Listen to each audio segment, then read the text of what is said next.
오늘 말씀의 제목은 어린 아이 하나를입니다. 오늘은 어린이 주일이죠. 어린이 주일. 다음 주가 어버이 주일, 그 다음에 스승의 주일, 부부 주일 이렇게 쭉 이어가서 5월은 가정의 달로 이렇게 쭉 우리가 불리고 또 생각하는 그런 달입니다.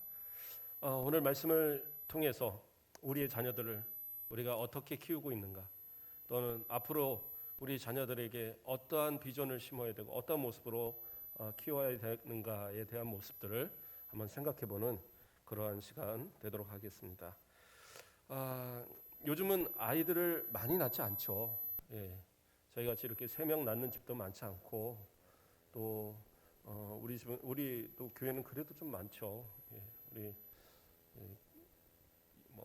여러 분들이 또 이렇게 아이를 많이 낳는 그런 가정도 있고 한데, 그런데 대부분의 요즘의 추세들은, 도시의 추세들은 하나 낳으면 많이 낳고 둘 낳아도 많이 낳는, 거의 안 낳고 사는 그런 부부도 상당히 많고, 결혼 자체를 안 하는 그냥 혼자 사는 이런 경우도 상당히 많아요. 그렇다 보니까 아이가 하나의 그 집에 있으면 그 아이에게 집중되는 것이 상당히 많고, 그 아이를 오히려 과보하는 것이 문제가 되는 그러한 모습도 많이 있는 것 같습니다. 그런데 불과 얼마 전까지만 해도 아이들이 그렇게 대우를 받는 그런 모습들은 아니었던 것 같습니다. 마치 부모의 그러한 어떤 소유물처럼 그렇게 생각하고, 내 자식에 대해서는 내가 마음대로 해도 되는 것처럼 그렇게 생각하던 때가 있었던 것 같습니다. 재밌는 이야기 하나 해드리면, 어떤 이제 가정이 미국으로 이민을 갔더랍니다. 이민을 갔는데 그 아버지가 이 아들을 키우는데 아들이 말을 안 듣는 거예요. 그리고 이제 청소년기 지나면서 이 아들이 막 부모한테 대들고, 그러니까 화가 나니까 뺨을 한 대 때린 거예요. 그러니까 이 아이가 바로 가서 신고했어요. 그래갖고 경찰이 출동하고 가서 조사받고 잘못했다고 다시는 안 그러겠다고 해서 겨우 이제 어쨌든 벌을 면했어요. 근데 속이 너무 터지는 거예요. 이 자식을 이대로 놓아서는 안 될 텐데 어떻게 가르쳐야 되나.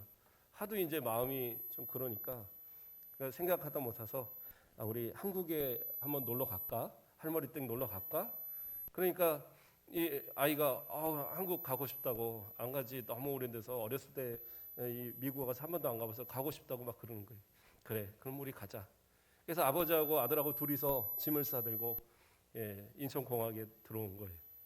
그래서 들어와서 그 게이트를 딱 빠져나오자마자 아버지가 한쪽 구석으로 얘를 부르더니 바로 그냥 냈다. 막 뺨을 날리고 막 때리고 막 몇 대를 날리는 거예요. 그러니까 옆에 경찰이 지나다가 깜짝 놀래갖고, 공항 경찰이 아니 도대체 왜 그러십니까? 왜 이렇게 싸우십니까? 그랬더니 제 아들입니다. 그러니까 그러세요? 살살하세요? 그러고 이제 가더라는 거예요. 옛날에는 그게 통용이 됐는데 지금은 이제 그런 시대는 지났죠, 저희도. 근데 어린 시절을 사실은 그렇게 보낸 우리 부모 세대들이 많이 있을 겁니다. 옛날에는 자녀도 많았다 보니까 또 그런 매가 아니고 키울 수 없었던 때도 있었을 것 같아요. 6.25 지나고 막 힘이 드실 때 아이들은 어긋나면 안 되는데 이 아이들이 혹시라도 잘못될까, 그래서 그런 마음에 매를 들다 보니까 매는요 자꾸 들면 또 들게 되고 또 들게 되고 그런 것 같아요.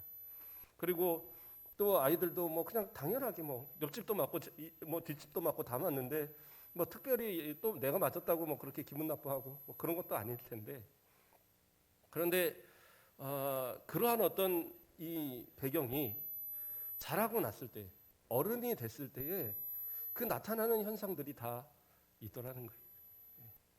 제가 그래도 상담을 공부하고 뭐 이러다 보니까 특별히 이제 검사를 안 해봐도 이제 지금 보면 이제 대충 이런 배경에서 크셨겠구나 이제 알 수 있는 그런 부분이 있어요.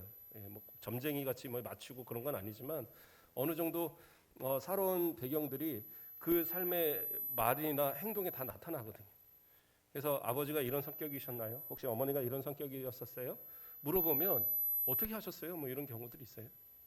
그런데 이제 몇 가지 검사를 해보면 더 확실하게 나타나요. 어떻게 부모를 아십니까? 어떻게 아버지의 성격을, 어떻게 어머니의 성격을 아십니까? 근데 신기하게 내가 지금 형성된 나의 모습이요, 부모의 모습이 상당히 많이 반영이 돼 있어요. 그게 진짜 신기할 정도로. 예. 그래서 어떤 경우는 그냥 장난삼아 제가 테스트를 한번 해보려고 아는 교육자한테 한번 줘봤어요. 이렇게 한번 써보라고. 그래서 뭐 테스트 간단하게 뭐 한 10분이면 할 수 있는 거라서 이렇게 딱 해서 딱 봤는데 아버지의 영향이 너무 제로인 거예요. 아버지의 영향력. 그러니까 그런 경우들은 아버지가 일찍 돌아가셨거나 아니면 어머니가 너무 드세거나 둘 중에 하나인데, 그래서 혹시 마마보이세요? 제가 물어봤더니 어떻게 하셨어요? 그러더라고요. 네, 자기는 결정을 어렸을 때부터 잘 못해서 항상 엄마한테 물어보고 엄마가 다 결정을 해줬다는 거예요. 네, 이제는 어떻게 하시냐고 그랬더니 지금은 아내가 결정해 준다고. 그런데 그런 영향이요, 그렇게 어려서부터의 영향은 나타나는 거예요. 아버지가 전혀 무관심하셨대요. 그리고 어머니가 모든 살림을 다 끌으셨고, 그래서 어머니의 결정이 항상 정답이었고 어머니를 따르지 않으면 안 되는 그런 상황. 그러다 보니까 자기도 모르게 항상 어머니를 의지하는 그런 성격이 됐노라, 그 얘기를 하는 거예요.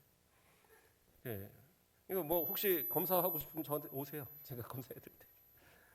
그런데 이게 정상적으로 참 건강하게 잘 커서 균형 있게 크면 좋은데, 때는 부모의 왜곡된 가르침, 왜곡된 그런 성격, 왜곡된 그런 신앙의 모습들이 그대로 반영이 되는 경우들이 있다란 말이에요. 어떤 경우는 나는 믿음이 참 좋다, 나는 진짜 믿음이 신실하다, 근데 내 자녀가 믿음으로 서지 않아요. 그러면 어떤 경우가 되느냐? 내 믿음이 진짜 온전한 믿음인가 우리는 돌아봐야 돼. 왜냐하면 그 믿음의 영향이 아이한테 가거든. 좋은 영향을 끼치던 아니면 나쁜 영향을 끼치던 신앙의 문제도 분명히 영향이 있단 말이에요. 그러면 그러면 어떡합니까? 지금 제가 잘못한 부분들을 지금이라도 고치면 되나요? 고치면 되는데 그 영향을 다시 내 자녀들한테 끼치기는 그게 참 어려운 거예요. 그래서 뭐 심리학자 이런 뭐 사람들이지만 프로이드 같은 사람들은요, 어려서 형성된 그 자아들이, 그런 어떤 성격이 평생을 고치지 못한다고 봐요. 그런데 이제 뭐 에릭슨이라든가 이런 그 뭐 영향을 받았던 뭐 이 교육학자들이나 이런 사람들은 고칠 수는 있대 아주 오랜 시간이 걸린다고 합니다. 그러니까 10살 때까지 잘못된 교육을 받으면 앞으로 10년을 교육을 해야 되고, 20살 때까지 잘못 교육을 받으면 한 20살을 더, 한 40살까지 교육이 돼야지 변화할 수 있다, 뭐 이런 식으로 이제 말을 하는 거예요. 그러니까 사실은 불가능하다라고 보는 거죠. 그만큼 어린 시절의 어떤 영향은 상당히 중요하다라는 거예요. 그래서 성경도 어린아이에 대한 부분들을 상당히 많이 이야기하고 있습니다. 물론 이제 뭐 아주 많은 건 아니지만 그러나 꼭 필요한 말들이 성경에 많이 들어있어요. 골로새서 3장 21절 말씀을 보면 아비들아 너희 자녀를 노엽게 하지 말라 낙심할까 함이라, 이렇게 나와요. 노엽게 하지 말라, 이건 알겠죠. 화내도록 분노하지 말도록 하라는 거예요. 근데 분노하지 말라는 이유 중에 하나가 뭐냐? 그 뒤로 나오는 것이 뭐예요? 낙심할까? 낙심해서는 안 된다라는 거예요. 낙심이라는 건 뭐냐? 이 아이가, 그러니까 여기서 말하는 낙심이라는 것은 원래 군대에서 전투를 하는데 상대방의 힘이 너무 강해서 이제 내가 고립이 된 거예요. 더 이상 내가 어떻게 저항할 수 없는 그런 상태, 항복할 수밖에 없는, 내가 어떤 납득이 돼서 항복이 하는 게 아니라 힘이 없어서, 능력이 없어서 어쩔 수 없이 항복해버리는 그러한 상태, 그런 상태가 낙심이 돼요. 그러니까 뭐예요? 부모가 강압적으로 너 내 말 따라, 너 내 거야, 너 내 뜻대로 해야 되는 거야, 그렇게 말할 때에 이게 아닌데도, 나는 이것을 하고 싶은데도, 내 생각엔 이게 맞는데도, 내 이 판단으로서는 이것이 옳은 건데도, 그런데도 불구하고 부모가 이야기하기 때문에 어쩔 수 없이 그 부모의 말에 할 수밖에 없는 그런 상황. 그것이 어떤 순종의 마음이 아니라 그 마음의 낙심의 마음 때문에 어쩔 수 없이 항복하는 그런 경우들이 있더라는 거예요. 이렇게 노엽게 하지 말라는 것도, 그렇다고 뭐 아이가 부모 앞에서 아버지 이러시면 안 돼요, 아버지 뭐 제가 힘이 없어서 맞는 줄 아세요? 한번 같이 때려볼까요? 이런 자식은 없잖아요. 그런 자식 있으면 성경에서도 그런 자식은 어떻게 해요? 그 구약의 율법 시대 같았으면 돌로 맞아 죽을 일입니다. 그래서 자녀들은 구약 시대나 신약 시대나 부모한테 함부로 할 수는 없어요. 십계명에서도 내 부모를 공경하라고 분명하게 얘기하니까. 근데 문제는 뭐예요? 부모들이 어쨌든 갑이란 말이에요. 그런 어떤 힘을 발휘하는 입장이다 보니까 그 자녀를 독립된 인격체로 인정하지 않는 거예요. 이건 나의 소유물로 내가 모든 것을 다 결정하고 내 결정에 따라 살아가야 되는 것처럼. 그래서 때로는 내가 이 아이한테 실수를 하거나 잘못을 해도 잘못했다, 미안하다 말하지 않아도 이 아이는 그냥 납득해야 되는 그러한 존재로 그렇게 생각한단 말이에요. 근데 그게 옳은 것이냐? 그게 아니다라는 거예요. 분명하게 바울 사도는 얘기해요. 노엽게 하지 말라고. 그게 지나서 어떻게 해요? 낙심할까? 낙심해서 완전히 자포자기한 그러한 신앙으로, 그러한 믿음의 상태, 그러한 어떤 삶의 태도로 바뀔까 봐 그렇게 하지 말라고. 아이, 성경에 나온 얘기 뭐 그게 실생활과 똑같나요? 아니요, 이건 참 놀랐습니다. 실제로 이런 경우들이 너무 많아요.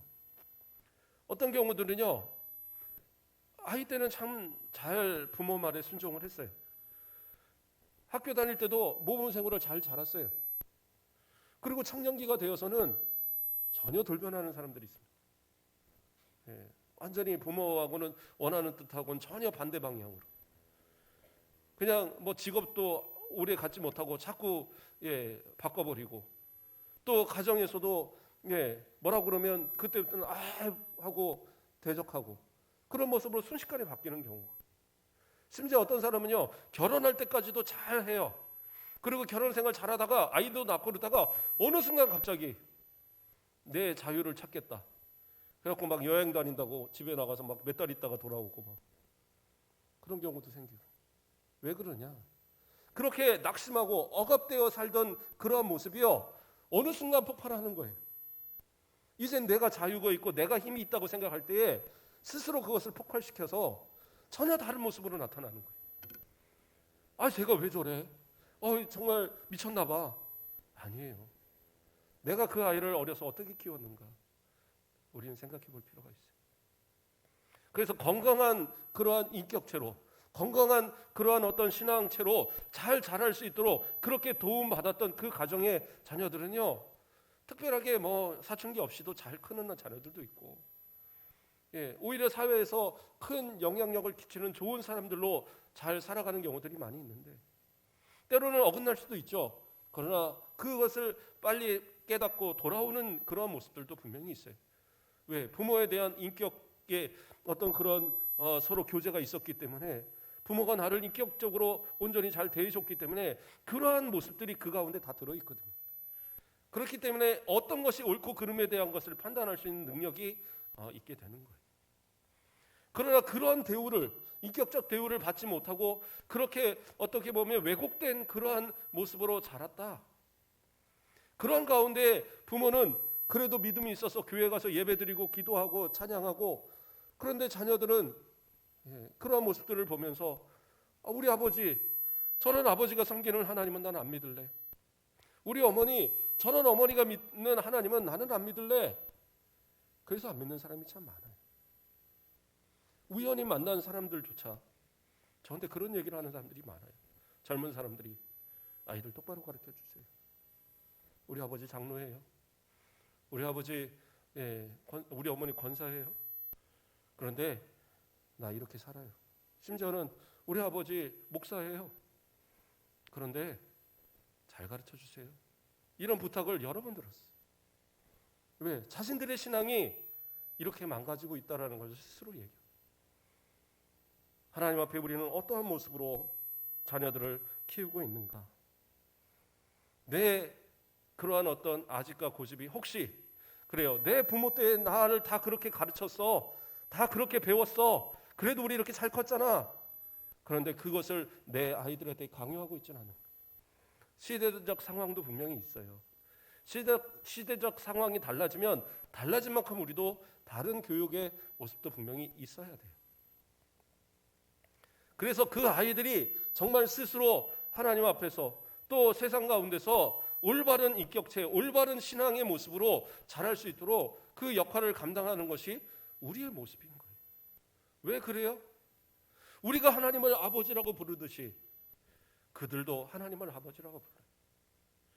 그들도 하나님을 아버지라고 부르고 하나님 앞에 기도해요. 그런데 그 아이를 나에게 맡기셨다라는 것이 왜 맡기셨겠는가라는 생각들을 해보셔야 돼요. 저는 이 말씀을 준비하면서 그런 생각을 해봤습니다. 왜 하나님께서 마리아와 요셉을 택하셔서 그 가정에 예수님을 태어나게 하셨을까? 아주 떵떵거리는 부잣집에 태어나게 하든지, 아니면 왕가의 그런 어떤 왕자로 태어나게 하든지, 아니면 힘이 있는 권력자의 그런 자식으로 태어나게 하든지, 아니면 바리새파의 아주 율법주의에 정말 능통한 그러한 사람들 밑에서 자라게 하시지, 왜 목수, 왜 연약한 여인의 그런 가난한 여인의 그런 모습, 그런 가난한 가정에서 별 볼 일 없는 그러한 모습 속에 자라게 하셨을까? 세상 사람들이 볼 때는 예수님이 가서 말씀을 전할 때도 저거 목수 아니냐? 마리아의 아들 아니냐? 요셉의 아들 아니냐? 이러면서 그냥 무시해 버릴 만큼 그러한 어떤 가정에 왜 예수님을 태어나게 하셨을까? 생각해 보면 이유는 다른 게 아니에요. 신앙으로 가르칠 수 있는 가정, 믿음의 아버지, 믿음의 어머니가 정말 신앙 가운데서 가르칠 수 있는 그러한 가정으로 하나님께서 택하셔서 맡기신 거예요. 그러니까 우리의 자녀들을 나에게 맡기신 것도 뭐예요? 나로 그 아이들을 가르치고 그 아이들을 온전히 키울 만한 책임을 주시기 위해서 맡기신 거라는 거예요. 우리가 이 사실을 잊어서는 안 돼요. 디모데를 보겠습니다. 디모데는 어떤 사람이었습니까? 디모데는 그 바울 사도가 믿음의 아들로 삼았던 그러한 모습이에요. 그런데 그 디모데의 신앙이 어디로부터 왔느냐? 디모데후서 3장 15절 말씀을 보면 또 어려서부터 성경을 알았나니 성경은 능히 너로 하여금 그리스도 예수 안에 있는 믿음으로 말미암아 구원에 이르는 지혜가 있게 하느니라. 그러니까 어려서부터 성경을 배웠대요.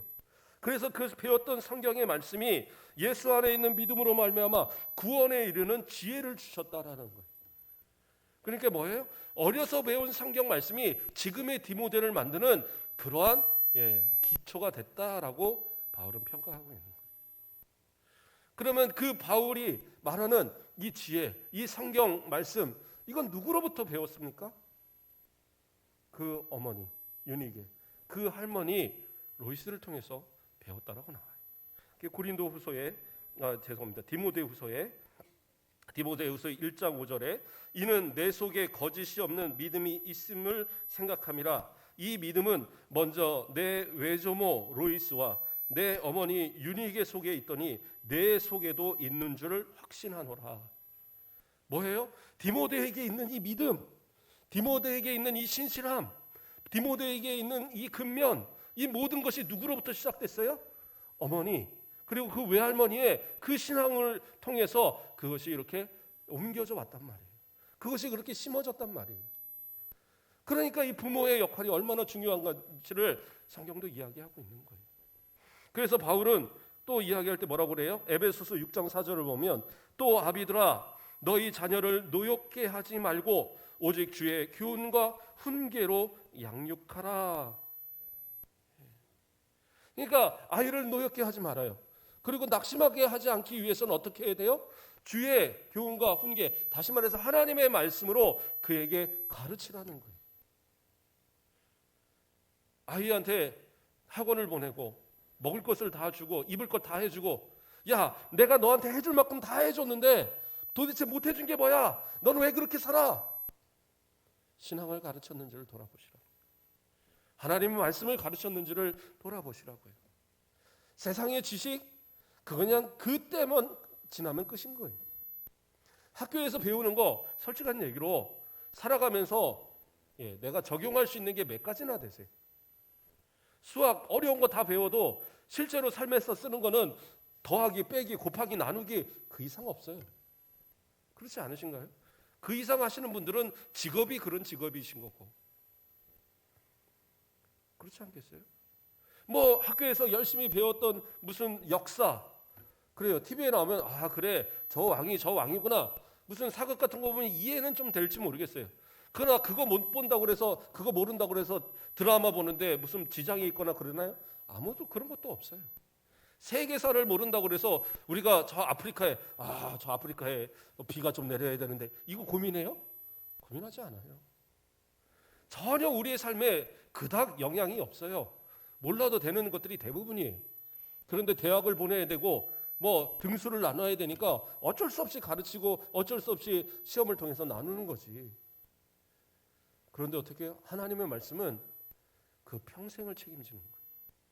그들의 인격을 변화시키고 그들의 신앙을 바로 세우고 그들이 평생에 하나님의 주시는 은혜로 살아갈 수 있는 길을 제시하는 거예요.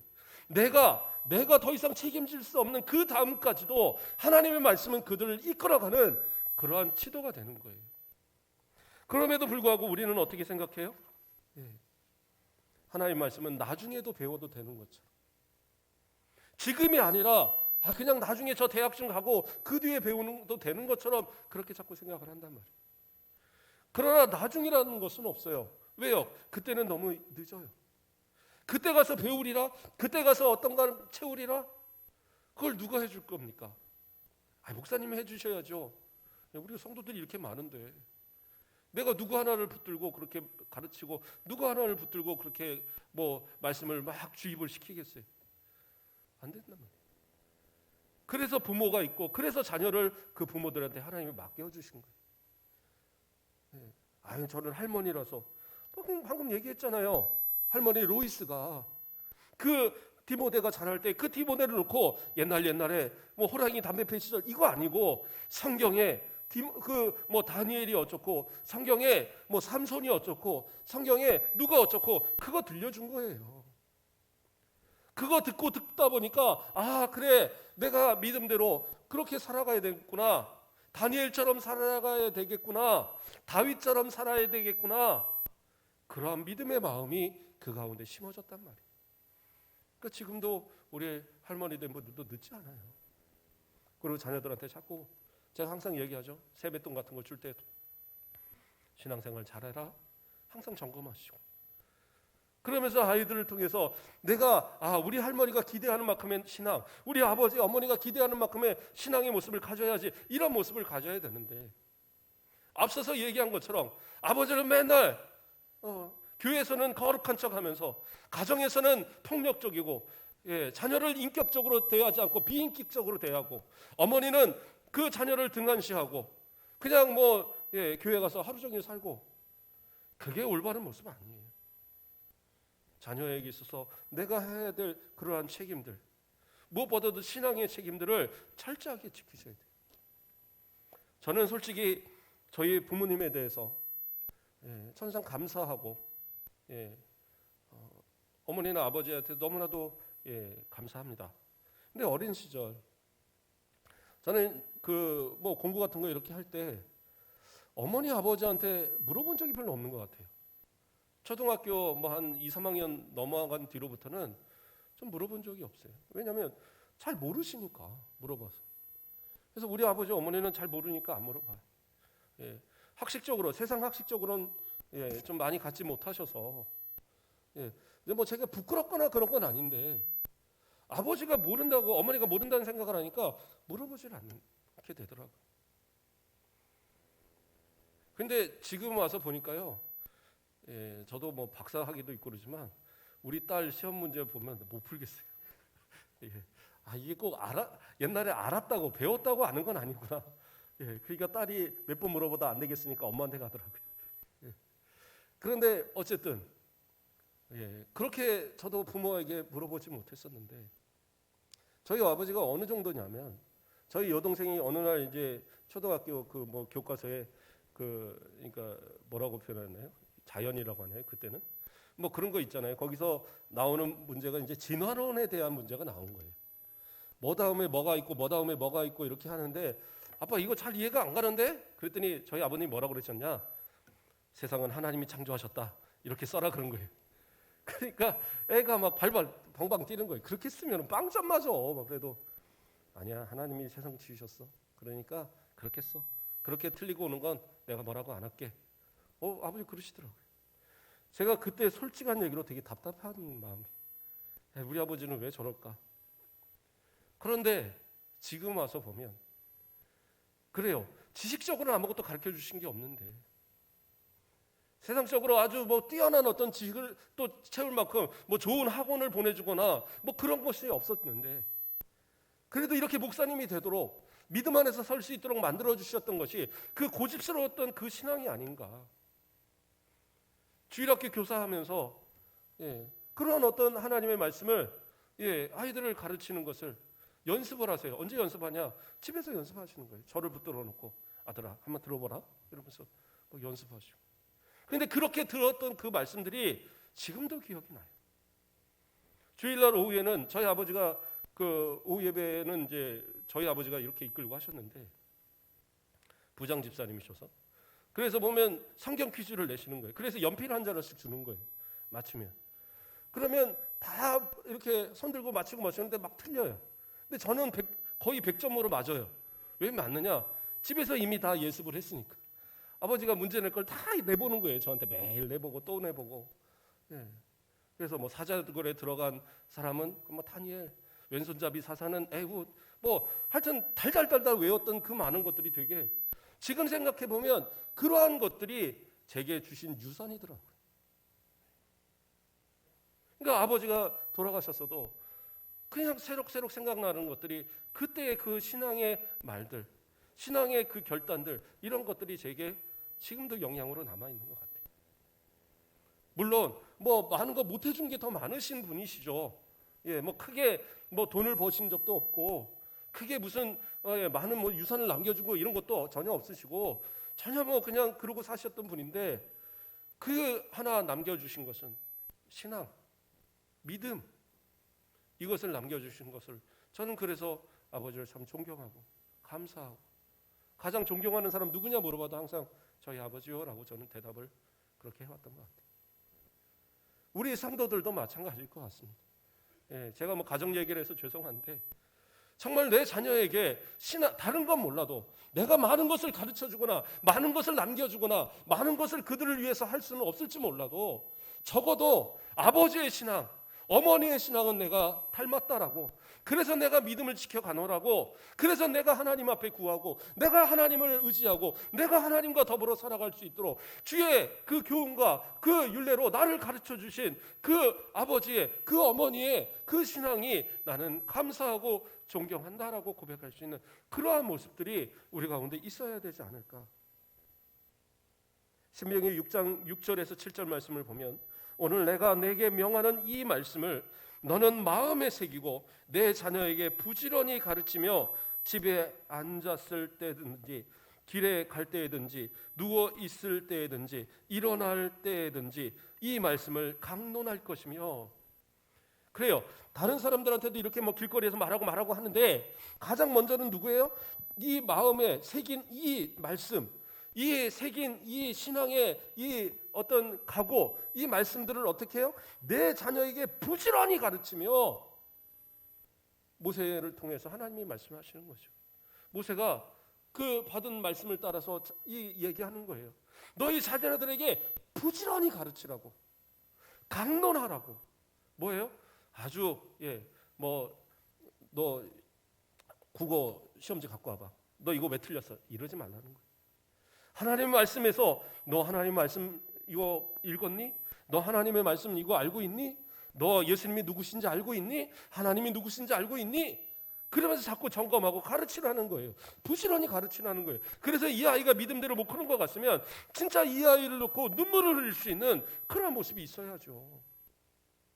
정말 이 아이를 두고 하나님 앞에 하나님께서 내게 맡겨주신 이 아이인데 하나님께서 나에게 주신 소중한 아이인데 하나님의 자녀를 나에게 맡기셨는데 하나님 이 아이 어떻게 키워야 되겠습니까? 하나님 모르면 예수님 모르면 인생 아무리 잘 살아도 결국엔 다 멸망인데 하나님 이 아이들을 책임져 달라고 그렇게 울부짖고 기도하는 그런 엄마의 기도가 있어야 되지 않겠어요? 아버지의 기도가 있어야 되지 않겠어요? 그게 아니라면 내 자녀에게 나는 아무리 많은 것을 해줬다 해도 그것은 해준 것이 아니에요. 인생이 그냥 떡을 먹여줬을 뿐이지, 그냥 고기를 먹여줬을 뿐이지 실제로 살아갈 수 있는 방법을 가르쳐준 건 아니란 말이에요. 인생을 성공할 수 있고 인생을 승리할 수 있고 인생을 정말 최종적으로 그런 어떤 승리의 삶을 가질 수 있는 것은 오직 하나님의 말씀으로 그 믿음이 그 가운데 바로 세워져 있는 그러한 모습이어야 한다는 사실이에요. 예수님도 누가복음 2장 52절을 보면 예수는 지혜와 키가 자라가며 하나님과 사람에게 더욱 사랑스러워 가시더라. 키가 자라고 지혜가 자랐어요. 세상적인 지식이 자랐다는 게 아니에요. 하나님을 아는 지식이 자라는 거예요. 하나님의 아는 지식과 세상적으로도 건강하게 잘 자라고 그러한 모습을 통해서 어떻게 해요? 사람에게만 사랑스러움 받는 것이 아니라 하나님께 사랑받는 모습으로 자라가고 계셨던 거예요. 그것이 누구의 역할이었어요? 마리아와 요셉의 역할이었다는 거예요. 그들이 그렇게 정말 예수님을 잘 키웠기 때문에 30년 동안 그 부모의 슬하에서 특별한 교육을 받아서가 아니라 그 아버지의 밑에서 어머니의 그 밑에서 배웠던 그 신앙을 토대로 그리고 3년의 공생애 동안 천국 복음을 전하셨던 거예요.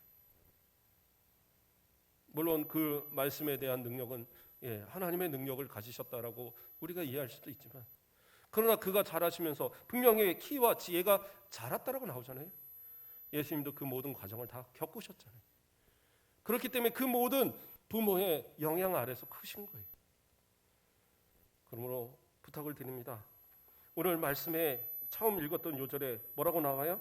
또 누구든지 내 이름으로 이런 어린아이 하나를 영접하면 곧 나를 영접함이니 뭐예요?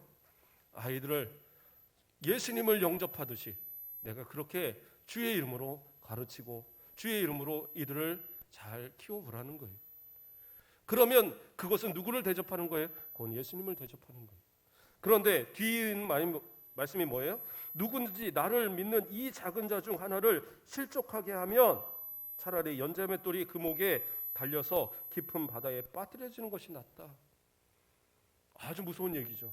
물론 이 말씀은 넓게 해석하면 정말 낮은 자, 가난한 자, 소외된 자 그런 정말 그러한 그 연약한 자들을 외면하는 어떤 그러한 모습을 다 포함을 하고 있어요.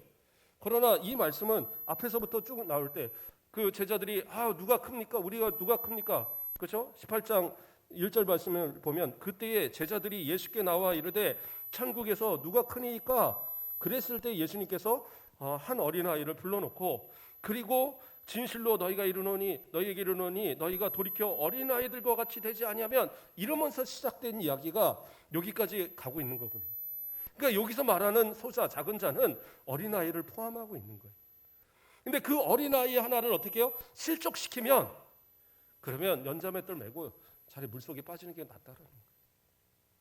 그러니까 내 아이의 믿음을 실족시키면 내 아이의 삶을 실족시키면 내 아이의 평생을 실족시키면 그 책임 누가 지냐 이거예요.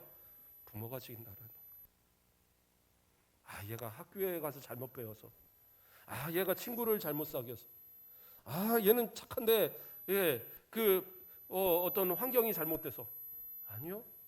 내 부모가 나에게 올바른 신앙을 가르쳐주면 이 아이는 환경을 변화시키고 어려운 가운데서 그것을 개척해가고 정말 그 모든 환경 안에서도 주님을 의지해서 결국엔 승리하는 자녀로 커가게 된다는 말이에요. 그런데 그렇게 만들지 못했던 이유가 뭐냐?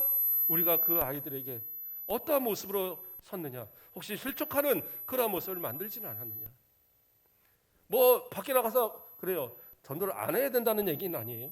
근데 밖에 나가서 열심히 전도한다고 한 사람을 구원해야지 한 영혼을 구원하는 거 하나님이 너무 기뻐하시지. 그런데 내 집에 있는 내 자녀들을 구원하지 못한다면 그것도 옳은 모습은 아닌 것 같습니다. 성경 분명하게 얘기합니다. 주의 이름으로 영접하면 누구예요? 내 자녀를 주의 이름으로 잘 신앙 가운데 양육하면 누구를? 예수님을 영접하는 거예요. 그러나 그렇지 않는다면, 그들로 실족하게 만든다면 그 책임은 어떻게 해요? 내가 져야 되는 또 하나의 죄가 될 수 있다는 거예요. 그래서 자녀가 없는 게 상팔자입니다. 그거 아니에요. 자녀도 많이 낳고 빨리 결혼도 다 하고 좋은 자녀는 좀 그렇고 말이 어쨌든 아이들을 잘 키우고 하는 거 중요합니다. 그러나 그러한 어떤 책임 안에서 정말 신앙으로 서가는 것, 그게 무엇보다 중요해요. 또 이렇게 말씀드리니까 어떤 분들은 거봐라, 내가 이렇게 된 거 다 우리 아버지 책임이다. 우리 아버지 맨날 술 먹고 때려부시고 하더니 그래서 내가 이 모양 이 꼴이다. 우리 어머니 맨날 놀러 다니고 이러더니 이 모양 이 꼴이 다 부모님 책이다. 아니에요. 뭐예요? 우리에게 누가 아버지세요? 하나님의 아버지시죠. 하나님의 말씀을 통해서 우리를 가르치고 계시고 하나님의 말씀을 통해서 우리에게 정말 이렇게 공급하시는데, 이 말씀은 어떻게 해요? 우리를 변화시켜요. 시편 119편 105절 말씀을 보면 주의 말씀은 내 발의 등이요 내 길의 빛이니이다라고 고백하고 있어요. 지금이라도 하나님의 말씀을 따르고 지금이라도 하나님 말씀을 내 가운데 새겨보세요. 내 삶이 변화됩니다. 내 신앙이 변화되고 내 말이 변화되고 내 성격이 변화되고 내 삶의 모든 태도가, 가치관이 달라지는 모습이 분명히 있단 말이에요. 근데 언제까지 부모를 원망하고 언제까지 부모의 책임으로 돌리겠습니까? 그것도 올바른 모습은 아니에요. 내가 진짜 하나님을 믿는다면, 내가 진짜 예수님을 믿는다면 이제는 내가 내 신앙 책임지세요. 그리고 오히려 부모에게 감사할 것들을 더 많이 생각하시고, 또 내 부모가 오히려 신앙 안에 바로 서 있지 못한다면 자녀로서도 기도하면서 부모를 위해서 기도할 수 있는 것도 자녀가 해야 될 모습일 겁니다. 오늘도 이 말씀을 통해서 정말 우리의 자녀들을 또 한번 돌아보고 그들의 믿음을 위해서 기도하시고, 아직 어린 자녀라면 더 하나님의 말씀 가운데 그들을 양육하기에 힘쓰는 그러한 저와 여러분 되시길 주님의 이름으로 축복합니다. 기도하겠습니다. 사랑의 하나님, 감사를 드립니다. 우리를 사랑하여 주시고 오늘도 하나님의 은혜의 말씀으로 우리를 이끌어 주심을 감사를 드립니다. 이 말씀이 우리의 마음 가운데 잘 박힌 못과 같이 빠지지 않는 그런 모습으로 잘 박혀 있게 하시고, 이 말씀을 통하여서 우리의 자녀들을 또 잘 이끌어갈 수 있는, 그들을 하나의 인격체로 하나님의 자녀로 주의 이름으로 영접하는 그러한 마음으로 잘 키우게 하시고, 평생에 있어서 주님과 동행하며 주님이 책임져 주시며 주님이 평생에 하나님의 복으로 이끌어 주시는 귀한 삶을 누려갈 수 있도록, 그렇게 우리의 역할을 다 감당하는 우리 모든 성도들 되도록 복을 더하여 주시옵소서. 감사합니다. 예수 그리스도의 이름으로 기도드립니다. 아멘.